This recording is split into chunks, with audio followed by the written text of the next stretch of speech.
Ubus na lang ho namin yung stock. Ay nako, 10 taon mo nang sinasabi yan. Pag uwi namin dyan, hindi na pwede yan, ha?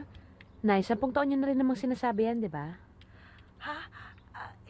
Yaan mo na, anak. Ha? Tatapusin na lang namin tong huling kontrata. Malapit na.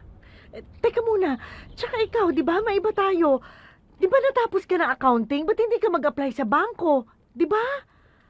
Oh, ay ito nga palang kapatid mo. Malaki na. Mag-hello ka. Oh, sige na.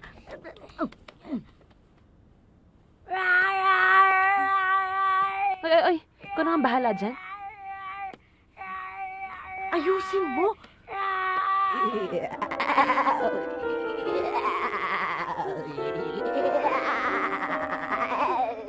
Ayoko na. Te, hindi ka ba napapagod sa ginagawa mong yan? Okay na to, no? Delikado buhay ngayon.